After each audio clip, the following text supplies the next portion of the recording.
November. If you are an AECT member and you were an early bird, that is, before you signed up before April 9th, the cost is $350. But if you wait until November 8th, that is the first day of the conference, it will cost you $400. Rather, if you wait until the 7th of November, it's $400. But if you wait until you actually get to the conference, then it's $500. Now, notice the lower rates for students. $195.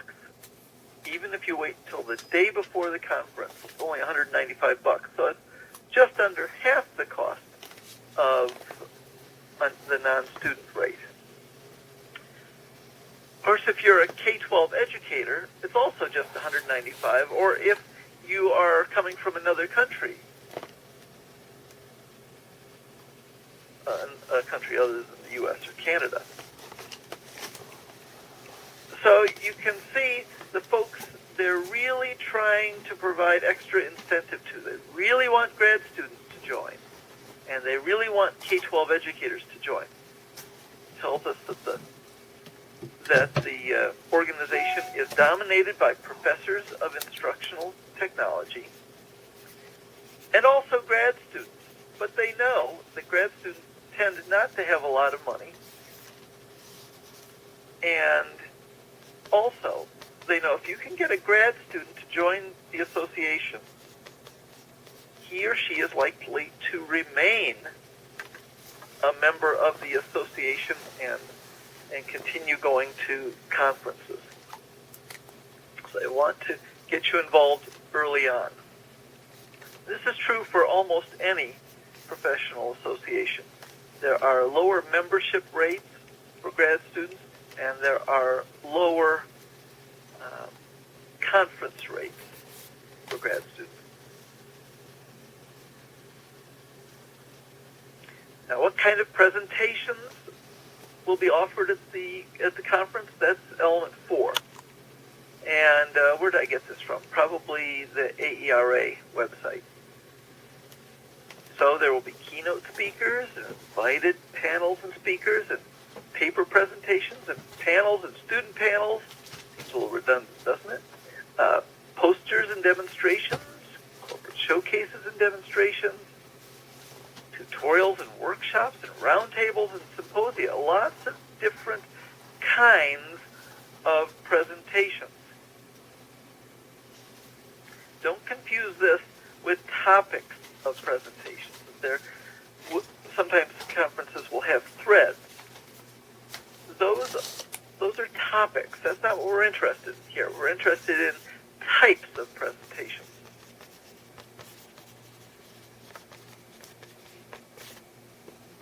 What's the process for submitting a presentation proposal? From the website for AERA's 2010 conference, what they call their annual meeting, came this information, including the opening date and the closing date for submission of presentation proposals. Note, this is for the 2010 conference. The closing date was in July of the preceding year. The better the conference, the farther in advance you have to submit your presentation proposal. On the AER website, there was a lot of information about how to prepare and submit a presentation proposal. First, you'll learn about the theme, and then you get the general information and general procedures and policies, and so on and so forth. But every conference is a little bit different. With ISTE, for instance, you have to indicate how your presentation relates to the National Educational Technology Standards. Note that this information may not be available on the conference website. if the conference is coming up soon, or if the deadline to submit a presentation proposal has passed.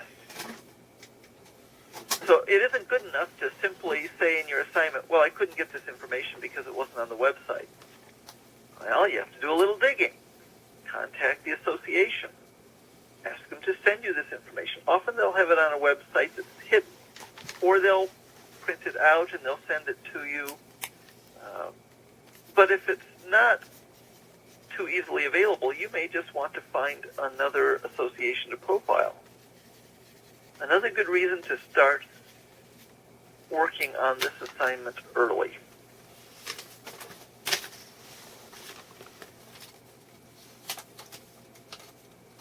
Well, let's take a look at a handful of conferences. And naturally, I'll start with AECT's annual conference, what they call their annual international convention. It's going to be in Jacksonville, Florida this year, November 8th through 12th. And this year I'll be there along with all the other IaTaDaEa program professors, Dr. Simonson, Dr. Lewis, Dr. Oriana, and, well, I think Dr. Bucker will be there. I'm not sure. But I know 4 of us will be there for sure. And we will have a reception to which all IaTaDaEa students and alumni are invited. So it's something to think about. If you're anywhere near Jacksonville, Florida, or looking for a reason to be in Jacksonville, Florida, November 8th through 12th, this is something you may want to consider.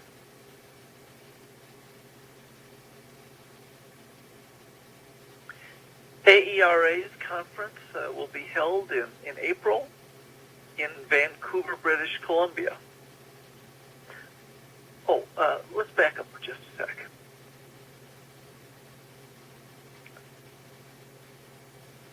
The screenshots are useful because they allow us to see what sort of useful information might be offered on the website. Useful, that is, to you as you're completing this assignment.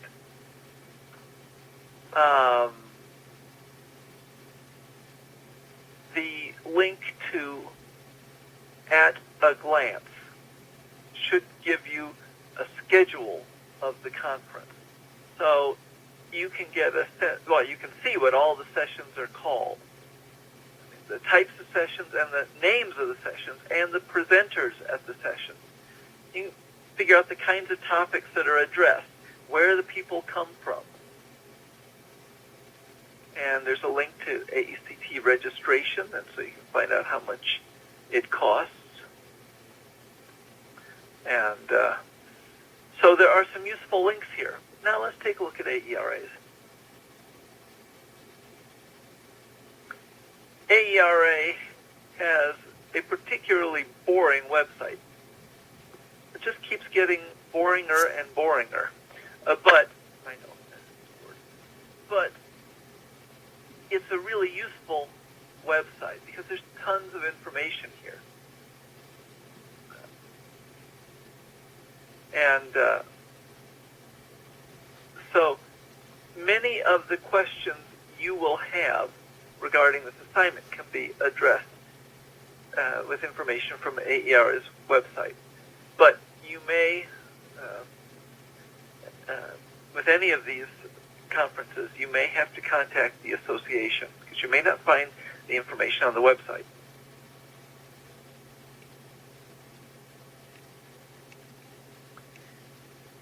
AACE, you'll recall I said in CS4 that AACE has lots of conferences.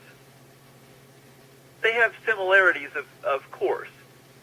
I'm really not entirely sure what the difference between eLearn and EdMedia is. I've been to both, and they seem interchangeable to me, except one's in Honolulu and one's in Denver in this cycle. SITE, though, has a particular focus on, they call it information technology and teacher education. But I think it's more like instructional or educational technology than information technology. But there are a lot of professors here at the site conference from instructional technology programs and programs that prepare teachers or teacher educators. So it's not so much a K-12 kind of place. They talk K-12, but it's really for the people who prepare K-12 educators.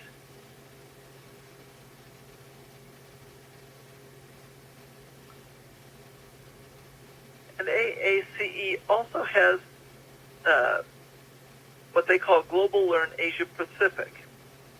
And this year it's going to be held in Singapore. Well, in 2013 it's going to be held in Singapore, and they haven't figured out when exactly. But this is a particularly interesting new thrust of AACE, a conference that's held on a regular basis in Asia. And they also have an online conference, Global Time, Global Conference on Technology, Innovation, Media, and Education. So this will be held from February 7th through 9th next year. And so it's online. You don't travel to go to the conference. You know, that has some advantages. You don't have to travel. Travel is a pain in the neck. And it has some disadvantages, too. You don't have to travel. Sometimes, you know, it's really nice to travel to a conference to see people, which you don't really get to do online. But if budgets are tight, it's hard to get away, then an online conference might be worthwhile. The ISB conference, again, I can't tell you much about it. I really can't tell you anything about it because I've never been to one of the conferences. But I can guarantee it's going to cost more than the AECT conference or other conferences intended for educators, because professional conferences for people in the private sector tend to be more expensive. Partly it's because, one, they can afford it, but if the rates are too low, the attendees tend to think that the conference can't be much good. Well, the next ISB conference will be held, as you can see, in Toronto in April.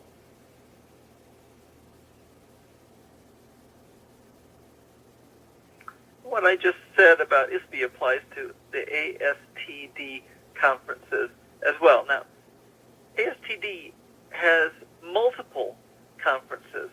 They have their regular annual conference, and it's going to be held next year in Denver in May. But they also have an interesting conference. Well, I think it's especially interesting, or at least it sounds especially interesting. It's called Tech Knowledge, and it will be held in Las Vegas in January.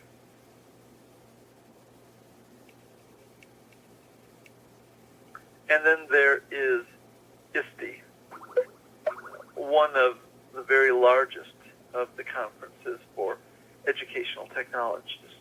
It's going to, ISTE 2012 will be held in San Diego in June. Their conference is always held in the latter part of June.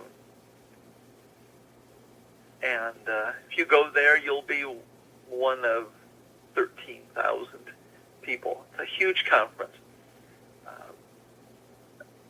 One of the nice things about it is that it has a large exhibit floor. And so you can talk to publishers, software publishers, book publishers, and you can look at some new technology. Normally, Apple has a good-sized presence there, but also there are demonstrations of software, and there are a lot. It's also fun because at many of the booths they give little things away to attendees. Those are always fun to bring back home.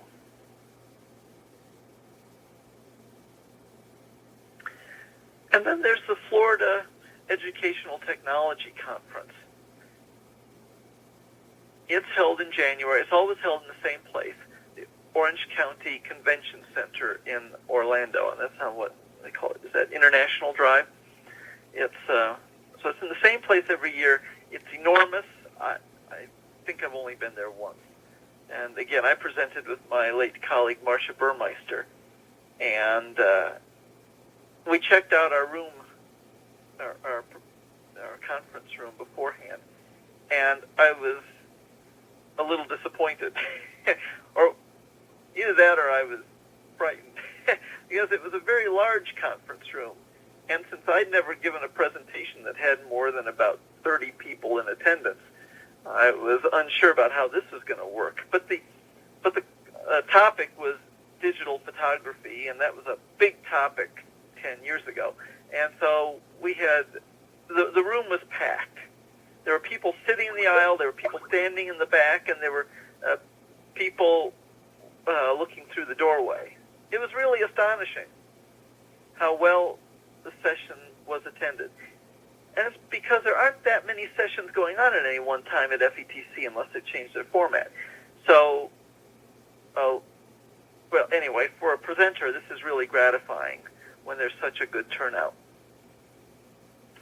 So, FETC is a big hit with K-12 educators, just like ISTE. FETC attracts a lot of K-12 educators. And there are a lot of Floridians there, of course, but there are a lot of people who come from other states as well.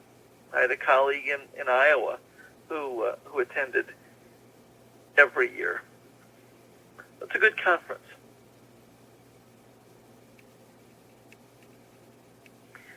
Now, let's close with some thoughts about attending conferences.